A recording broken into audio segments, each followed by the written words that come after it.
What is up, guys? PieMuffin here, and we are back with our SAO Rising Steel video. So, we are live with some more banner news, as it is this time of week again, but the difference here, for once, is I don't know what it is yet. I had been notified that there was a data download about 30 minutes before, and I figured it'd be kind of fun to just figure it out all together. When we go ahead and do this. Assuming it's actually in here, this would be really funny if I do this entire intro and there's actually nothing there.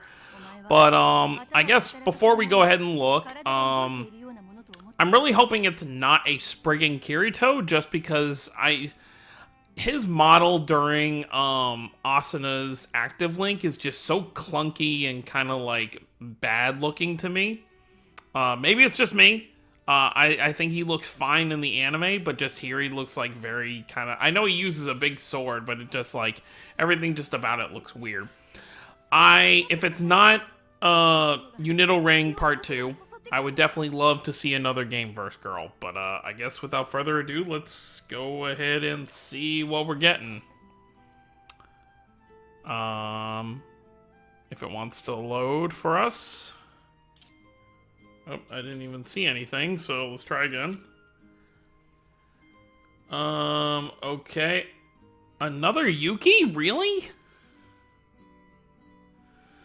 Alright, let's take a look. I don't know, I'm... Alright, this is our... Is she dark again?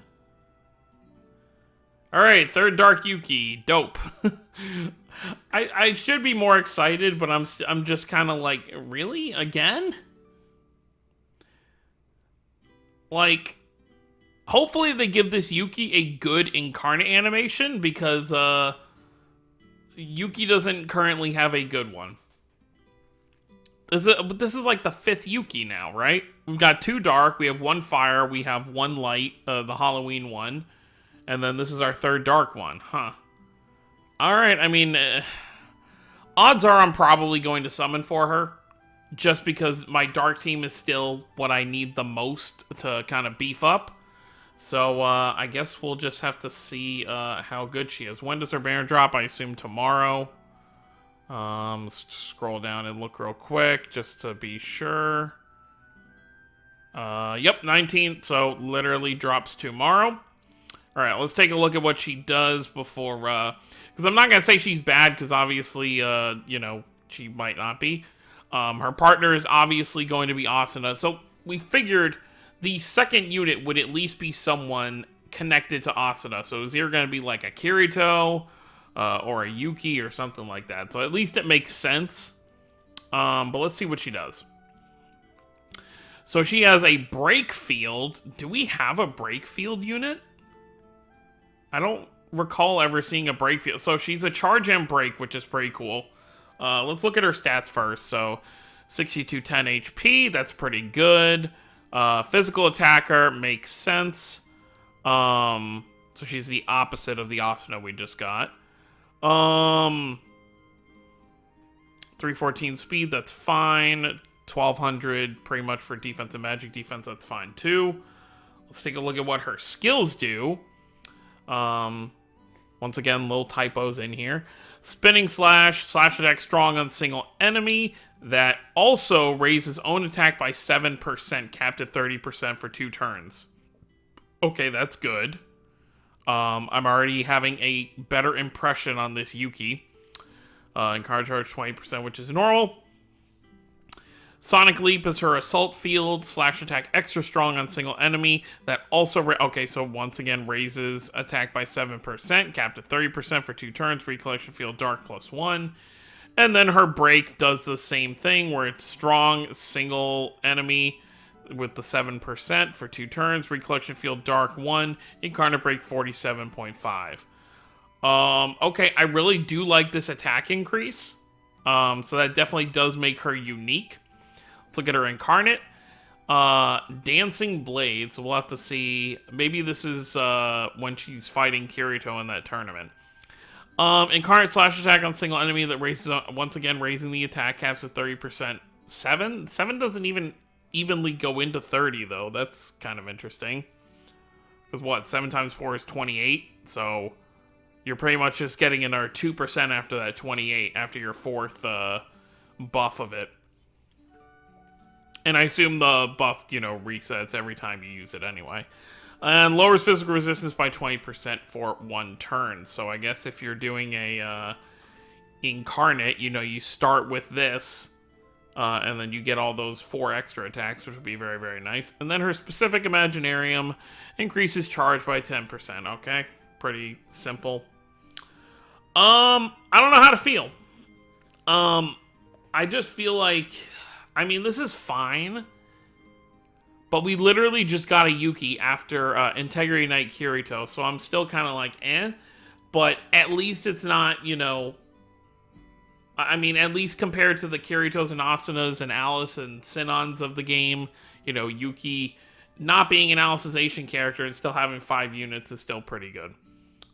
So I guess I can't really complain too much there.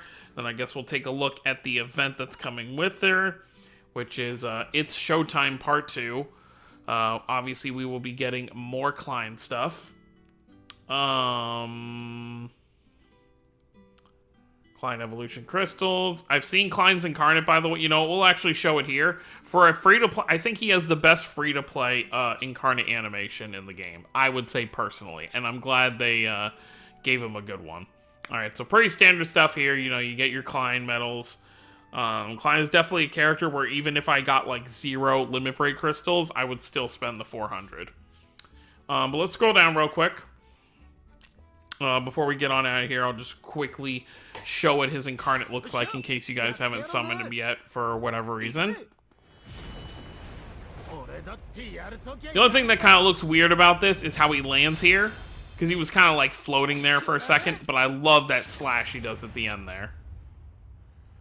And then they do a reference to when he showed up in War of Underworld right there with the sword on his back, looking back like he was with Asuna. So even though he's not going to be an ideal unit for a 4-star because he's free to play, I'm still probably going to end up using him, trying him out on my fire team. You know, maybe I'll beef him up with some really good gear, but there's no way I'm not going to use a 4-star Klein, at least until we get an actual 4-star Klein. Now, obviously, I'm not going to use him in like a ranking event or something, because obviously I want to get high scores.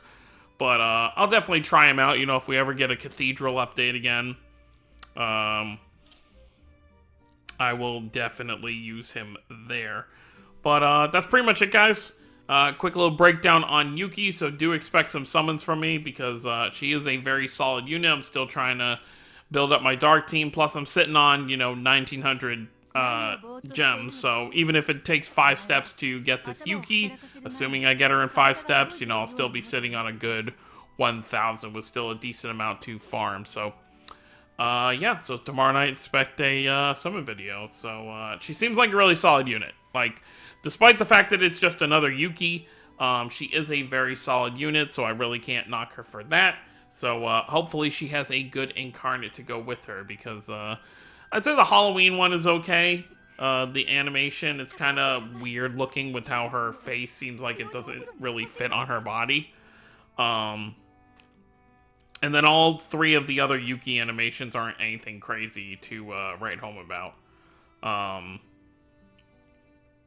Actually, I don't really know the fire one too well, so I really can't knock that one, but I know the 2 dark ones are kind of like eh, because they're older units. But that's going to be it, guys. Thank you all for watching. Don't forget to subscribe for more if you're new to the channel. I'll see you all next time. Have a wonderful day, everyone.